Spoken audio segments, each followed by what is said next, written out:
Not interested in hanging out with the other kids? Snacks not to your taste? Hot spring temperature too high?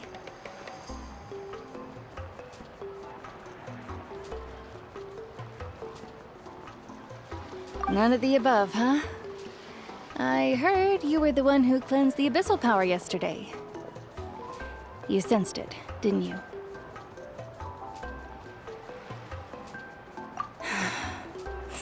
I was hoping to keep it a secret for a few more days. Didn't want to ruin the celebrations and all, but looks like it was no use. Hey, kid! Who, me? Yes, you. Come on. Let's go for a walk. Hey, where are you going? Did something happen?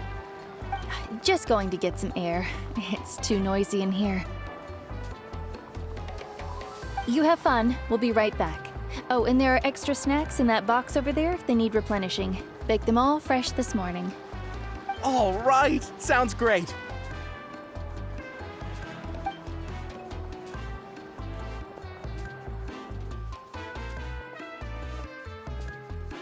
Mualani. Yeah? You've gotten so tall. You know that. Feels like just yesterday you were that rambunctious kid causing trouble all around the hot springs. It's like all that time passed in the blink of an eye. Tell me, how are your parents? They're away on business. Seriously, Atea, what's going on? You're acting strange. Traveler, did something happen? Both of you seem a little off today.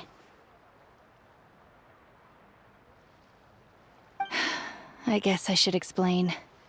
I wasn't visiting the hot springs because I was getting better. And that pylon yesterday, I didn't go face it by myself because I was reckless or too anxious to wait for reinforcements. It's because my body isn't going to last much longer. Your friend saved my life in that cave, and because of that, I got to enjoy this celebration with you all. But I'm just a few days shy of the end. The hot springs, I'm just trying to enjoy them for as long as I have left. Oh. Mualani? That better not happen again, whether I'm here to catch you or not. That's what you said back at the artificial spring. I had a bad feeling then, but I didn't want it to be true. I wanted to believe you were actually recovering. You want to know something?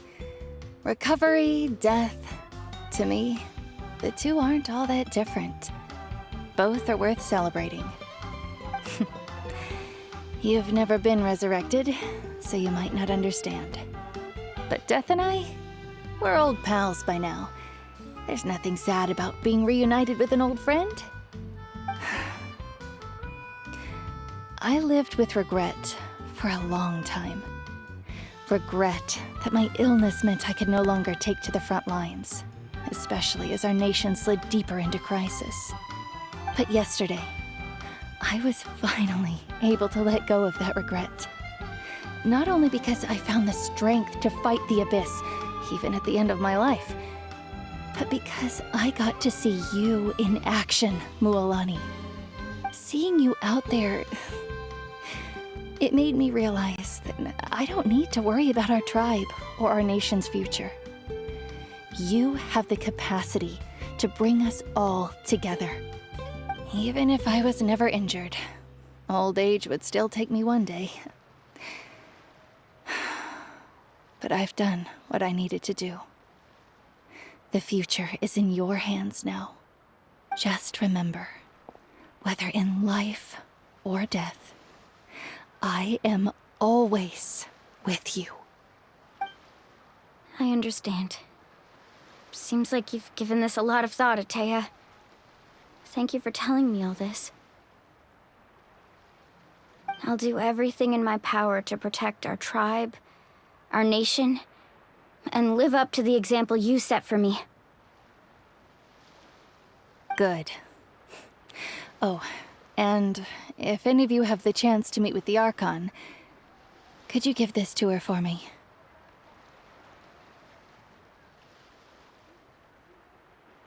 A talisman I've carried with me my whole life.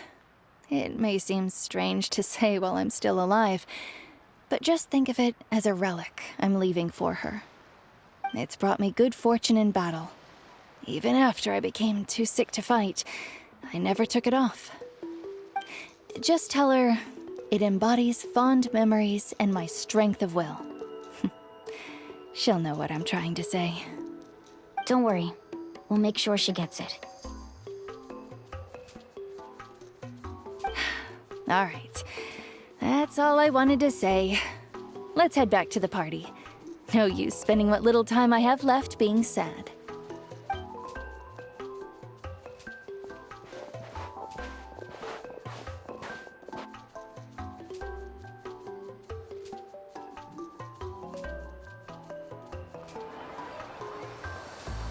Traveler, Atea, Mualani! If you don't hurry up, there won't be any snacks left! Excuse me, what did I say about bathing in the hot springs on a full stomach? Hey, are you listening to me?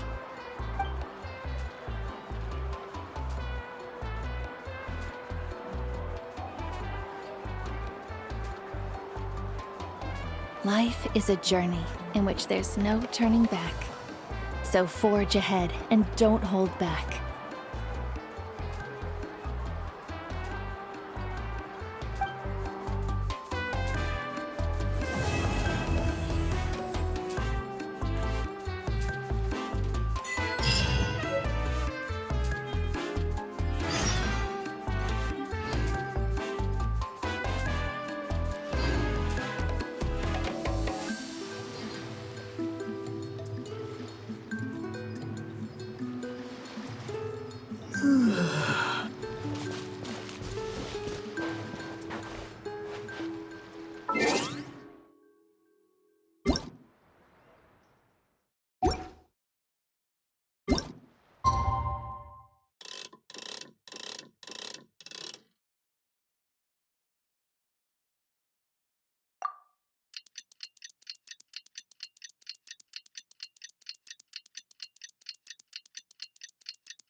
Paimon feels like a whole new Paimon after those 2 days in the hot springs. The Abyss kinda threw a wrench in our relaxation, though. Still, spending time here really has felt like a vacation. The Kaholosaurs are so nice and so fun to play with. Their bellies are super bouncy. Oh, and Atea's snacks were so delicious. She gave Paimon some for the road just this morning, actually. Yelling at some kids who got caught throwing stones in the hot springs, so not much has changed since we first met her.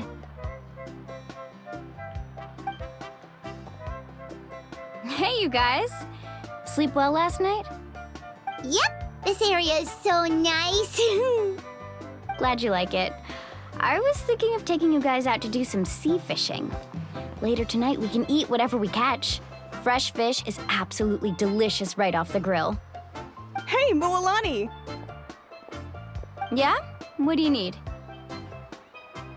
The team sent out to fight in the Night Warden Wars has returned. And Kachina?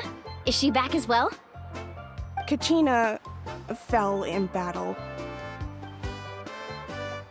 But don't worry, the team was victorious, so the Rite of Resurrection will be held in the stadium soon.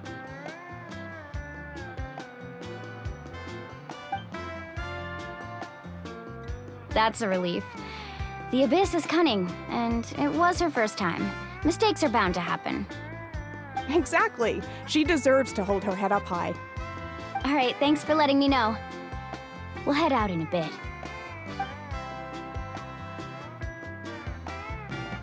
Jeez, she sounded a little anxious there. Had me thinking it was bad news for a moment. Mualani, you said the Abyss was cunning just now, but it seems like the Abyss just wants to destroy everything. Like, think about all those monsters that attacked your tribe. If there really was some sort of cunning plan, wouldn't it make more sense to send them to attack Kachina and her small team? Not that Paimon wants them to be in any more danger, it's just... Relax, I get it. The Abyss is difficult to understand, that's for sure. At a glance, it certainly seems like the only goal is total destruction. The Abyss isn't a living entity after all, so what capacity for logic or planning could it possibly possess? But through our long history of fighting the Abyss, we've realized things aren't quite so simple. 500 years ago, the Abyss invaded Teyvat. You know about that, right? That's right. Conria suffered greatly during that time. But so did every other nation in Teyvat. And Natlan was the worst affected of all. It took the combined efforts of the then Pyro Archon and heroes from every tribe to finally repel the Abyss. Even so, the effects of the invasion lingered for hundreds of years, only able to be reversed little by little. Our tribe's waters were contaminated. The Children of Echo's territory was overrun by dangerous sludge surging from underground. Unrelenting black winds tore across the lands of the Flower Feather clan. It was like each disaster was designed for a specific tribe. Exactly. We once thought that the Abyss's desire for destruction was a sort of primal instinct, but its methods are, in truth, marked by intelligence. We now believe the Abyss has invaded the Night Kingdom, and has the capacity to read the memories of this land at any given moment. And that's how it became so dangerous and cunning. Almost like it knows you inside and out. Yes, and that's why we've been unable to fully eradicate it, even after all this time. Luckily, the problems left behind by the Abyss have been successfully addressed by the various Pyro Archons we've had over the years. Now every tribe is prospering and things are looking up. I mean, just look at what we managed to do a few days ago. We totally fought them off.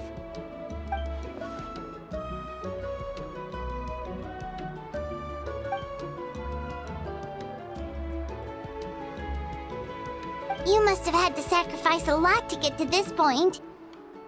Every battle, every sacrifice is in pursuit of a future where we get to stop fighting. Responsibility, duty, unavoidable burden. Everyone in Natlan views the war differently. But I believe we will be rid of the Abyss one day. And the efforts of all who fought against them will become a story for the ages.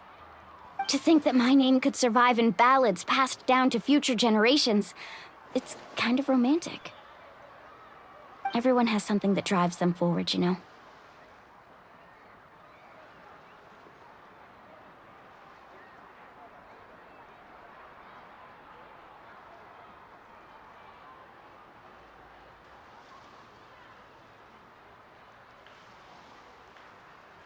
We have to. Not only for ourselves, but for our future. Anyway, let's head to the stadium. Our fishing trip can wait until Kachina's back with us. The sea's not going anywhere.